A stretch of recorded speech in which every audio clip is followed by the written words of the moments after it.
जय माँ नंदा देवी आदि शक्तिपीठ। इस नंदा देवी माँ को, इस पवित्र माटी को और इस नौटी गांव को सबको नमन करता हूँ। दोस्तों आखिरी हम इतनी कठिन यात्राओं पे लगभग 18,000 से ऊपर फुट पे है हम लोग, बहुत ज्यादा, और बारिश है, कठिन मार्ग है। और माँ ने बुलाया, हमारी ना हैसियत है, ना हमारी ताकत है, ना हमारी औकात है, और न हमारी उतनी बड़ी पहचान है कि हम यहाँ आ पाए। माँ ने बुलाया लगभग कई सालों से, मैं बचपन से कई बार, क्योंकि मेरा बचपन का इस गांव से, नाटी गांव से बहुत बड़ा लगाव रहा है। बहुत बार कोशिश की बचपन से, और आज इतने साल मुझे हो गए, लेकिन यहाँ आने का सौभाग्य कभी प्राप्त नहीं हुआ, क्योंकि माँ ने मुझे नहीं बुलाया था। आज माँ ने मुझे यहाँ बुलाया, और मैं इस वीडियो के माध्यम से उन असंख्य लोगों को जो चाहत तो रखते हैं कि माँ इस शक्तिपीठ का दर्शन करे।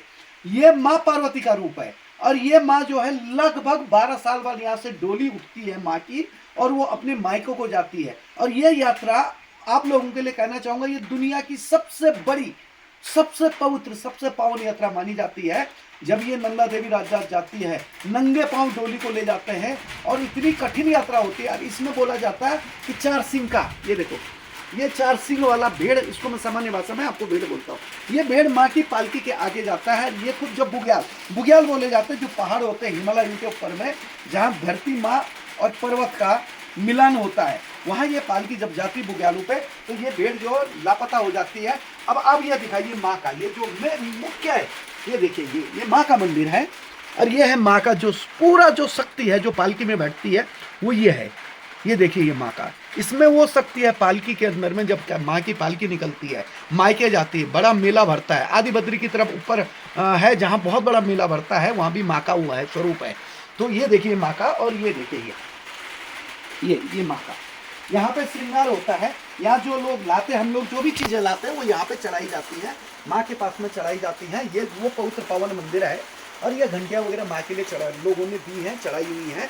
और ये यात्रा के लिए मेरा लोगों से ये कहना है कि इस शक्तिपीठ में जब भी आप देवभूमि उत्तराखंड में आए, तो मेहरबानी करके आप माँ नंदा देवी नौटी गांव को पूछना। और यह कर्णप्रयाग से लगभग 30-35 किलोमीटर के आसपास में है आना, और माँ नंदा देवी के पास आप आइए, कोशिश करिए, माँ जरूर आपको बुलाएंगी। जब तक हम कोशिश नहीं करेंगे तब तक आना मुश्किल है, लेकिन माँ बुलाएंगी आपको, आप आना इस नंदा देवी के पास में। यह शक्तिपीठ है। और इसके बाद ये देखिए, ये जय वीर देवता, जय गोरजा माई, मतलब ये जो है, ये वीर देवता गोरजा माई जो है लाटू देवता माने जाते हैं। ये भगवान, शायद ये हनुमान जी के स्वरूप है, इतना तो पता नहीं, लेकिन इनकी भी ताकत इतनी ज़्यादा है कि ये भी एक शक्ति माने जाते हैं, रक्षक माने जाते हैं।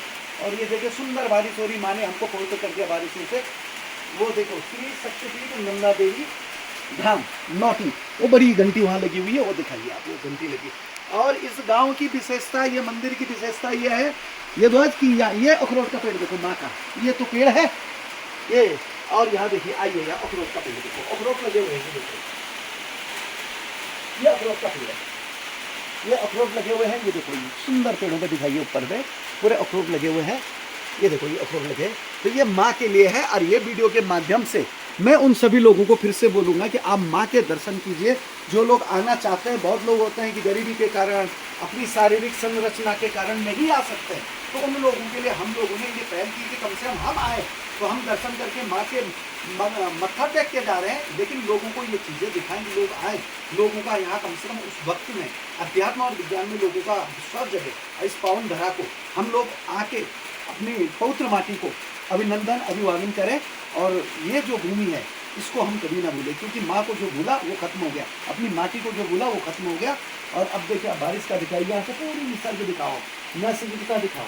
बारिश आ रही, बहुत सारे गाँव है यहाँ से, हम लोग दिखा सकते हैं आपको कि यहाँ से कितनी सुंदर संरचना है। दूर वादियाँ देखो, यहाँ से 40-50 गाँव दिखते हैं। यहाँ थोड़ा ऐसा आप ऊपर करो, क्योंकि बारिश आई, हम बाहर तो नहीं जा पाएंगे बारिश में, थोड़ा बारिश में रुके हुए हैं। तो फिर इस माँ को मैं और इस माटी को कोटि कोटि नमन करता हूँ कि माँ आखिर इतने सालों की तपस्या पूरी हुई।